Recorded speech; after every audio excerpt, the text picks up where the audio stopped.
तरुण चुग ने पंजाब के मुख्यमंत्री भगवंत मान के खिलाफ मानहानि का मामला दायर करने की बात कही है। उन्होंने कहा कि यदि बीजेपी पर लगाए गए आरोपों के साबित और सबूत जो हैं वो हो जाते हैं तो उन्हें सार्वजनिक किया जाए, अन्यथा मुख्यमंत्री को इस्तीफा दे देना चाहिए। तरुण चुग ने कहा कि सबूत दो या इस्तीफा दो। पश्चिम बंगाल में बीजेपी नेता शुभेंदु अधिकारी के निजी सहायक पर जिस तरीके से हमला किया गया, उसके बाद उन्होंने भी जो है अपनी कड़ी प्रतिक्रिया जो है वो जाहिर की है।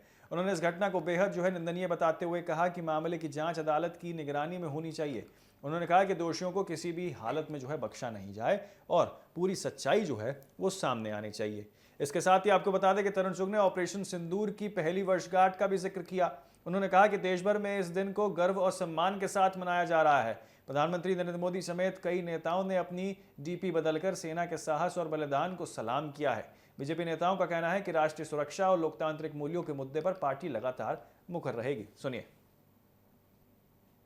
पंजाब में जिस तरीके से ब्लास्ट हुआ और आम आदमी पार्टी सीधे तौर पर कह रही है कि बीजेपी के मिशन पंजाब को लेकर के और चुनावी तैयारी को लेकर ये ब्लास्ट कराए गए हैं। बात कर लेना चाहेंगे बीजेपी के राष्ट्रीय महासचिव तरुण चुग हमारे साथ मौजूद हैं। सर, जिस तरीके से ब्लास्ट हुआ, सीधे तौर पर आम आदमी पार्टी कह रही है कि बीजेपी का मिशन पंजाब है। 22 ग्रेनेड हमले पंजाब के पुलिस स्टेशन पर हो चुके हैं। पंजाब के पुलिस हेडक्वार्टर पर मिसाइल हमला होता है, मंदिर पर ब्लास्ट होता है, गुरुद्वारे में गोलीबारी होती है, रोज अपराधी का घटनाएं हो रही है। मुख्यमंत्री जांच करने की बजाय ये दोनों घटनाएं ऑपरेशन सिंदूर से एक रात पहले, उसकी वर्षगांठ की एक रात पहले की जाती हैं और पंजाब के डीजीपी खुलकर आकर बयान देते हैं कि ये एक आईएसआई की विदेशी नेटवर्क ने इसको किया है। लेकिन भगवंत मान मन गढ़ंत झूठा आरोप इन बम धमाकों के लिए भारतीय जनता पार्टी पर लगा रहे, ये दुखद है, ये असहनीय है। आपने क्या दावा किया है? मैंने तो उनसे एक ही बात है कि भगवंत मान साहब सबूत दो या इस्तीफा दो। आपके पास सबूत है कि हम लोगों ने बम धमाका कराया, तो सबूत दे दो, नहीं तो इस्तीफा दो। भगवंत मान साहब, आपने भाजपा पर आरोप लगाकर आईएसआई को क्लीन चिट दी है। पाकिस्तान की सेना जो कहती है वही भगवंत मान कह रहे हैं। राष्ट्र विरोधी शक्तियों के हाथ का खिलौना बन रहे हैं। आपका डीजीपी कह रहा है कि आईएसआई की घटना है और आप आईएसआई को बचाने के लिए, ध्यान बटाने के लिए भाजपा पर आरोप लगा रहे। भगवंत मान साहब, पंजाब पहले ही नशे, बम धमाकों, गैंगस्टर नेटवर्क, माफिया राज, रंगदारी, आर्थिक संकट से जूझ रहा है और दूसरी तरफ आप झूठ बोलकर आपराधिक घटनाएं करने वाले राष्ट्र विरोधी शक्तियों और आईएसआई को राजनीतिक कवर देना चाहते हैं। मैंने डेफामेशन किया है कि 7 दिन में जवाब दीजिए। लेकिन आम आदमी पार्टी ये भी कह रही कि 2017 के चुनाव के समय भी इस तरीके से ब्लास्ट हुआ, उसकी अब तक जांच कहाँ हुई है? जांच हो रही है और पुलिस कर रही है, आप ही हैं सत्ता में, पर हम किसी राजनीतिक दल पर झूठा आरोप तो नहीं लगा रहे। आप तो कह रहे बीजेपी ने किया है, मैं कहता हूं मैं बीजेपी का महामंत्री, अगर हमने किया तो पकड़िए, हमें जेल में डाल दीजिए। कोई सबूत नहीं, मनगढ़ंत आईएसआई की भाषा पंजाब का मुख्यमंत्री बोलेगा?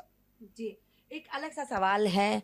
पश्चिम बंगाल में अभी शपथ नहीं हुई, मुख्यमंत्री नहीं बना, लेकिन शुभेंदु अधिकारी के पीए की जिस तरीके से गोली मारकर हत्या कर दी गई। शुभेंदु अधिकारी के सहयोगी चंद्रनाथ दत्ता की निर्मम हत्या, जघन्य हत्या, और बशीरहाट में भाजपा कार्यकर्ता रोहित राय पर गोलीबारी, ये कोई सामान्य घटनाएं नहीं है। ये सुनियोजित राजनीतिक हिंसा का तृणमूल कांग्रेस का खेला होबे जो मॉडल है, इसमें स्पष्ट दिखता है। भाजपा बंगाल की जनता के साथ मजबूती से खड़ी है। हर नागरिक की सुरक्षा और हर दोषी को कठोर सजा, उसके लिए हम वचनबद्ध हैं, कमिटेड हैं। बंगाल को हिंसा, भय और राजनीतिक आतंक से, खेला होबी की राजनीतिक अपराधीकरण से मुक्त कराना हमारी कमिटमेंट है, हमारी प्राथमिकता है। घटना बेहद दुखद है, एक भी दोषी बख्शा नहीं जाएगा। लेकिन टीएमसी कह रही है कि कोर्ट की निगरानी में जांच होनी चाहिए, हम खुद चाहते हैं। बिल्कुल होनी चाहिए, लेकिन ये खेला होबे की राजनीतिक घटनाएं, आपराधिक घटनाएं नहीं चलेंगी। ममता बनर्जी कह रही मैं इस्तीफा नहीं दूंगी, ये हट और दूसरी तरफ ये हिंसाएं, ये तानाशाह निर्ममता से काम करने वाली ममता बनर्जी की जिहादी मानसिकता को दर्शाता है। एक अंतिम सवाल, पहलगाम में जो हमला हुआ, ऑपरेशन सिंदूर के 1 साल पूरे हुए, प्रधानमंत्री नरेंद्र मोदी ने भी एक्स पर जो फोटो है उसको चेंज करके ऑपरेशन सिंदूर की फोटो लगाई, क्या कहें? ऑपरेशन सिंदूर की वर्षगांठ पर हमारे वीर सैनिकों के साहस, शौर्य, वीरता, बलिदान को शत शत नमन है और पूरा भारत नमन कर रहा। प्रधानमंत्री नरेंद्र मोदी जी के तरह हबी ने उनका अनुसरण करते हुए अपनी डीपी बदली है।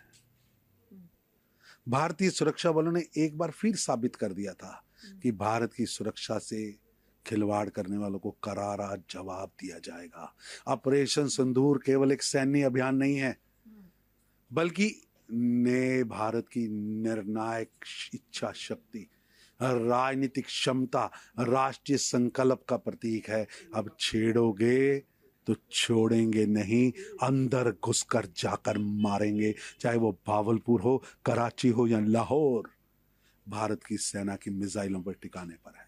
ये हमारे सेना के अद्भुत समन्वय, तीनों सेनाओं के अद्भुत समन्वय, साहस और शौर्य का प्रतीक है और पूरी दुनिया ने भारत की शक्ति नरेंद्र मोदी जी के रूप में एक डिसाइसिव भारत, डायनेमिक भारत, जवाब देने वाला भारत, अपनी सुरक्षा करने वाला भारत और स्वदेशी रक्षा क्षमता से युक्त आधुनिक सैन्य शक्ति के रूप में खड़ा भारत पूरी दुनिया ने देखा। और ऑपरेशन सिंदूर पर हर भारतीय अपने वीर सैनिकों के प्रति कोटि कोटि नमन करता। चलिए, बहुत बहुत शुक्रिया। ये थे हमारे साथ बीजेपी के राष्ट्रीय महासचिव तरुण चुग। वीडियो जर्नलिस्ट हिमांशु यादव के साथ में कंचन अरोड़ा, TV7 भारत, दिल्ली।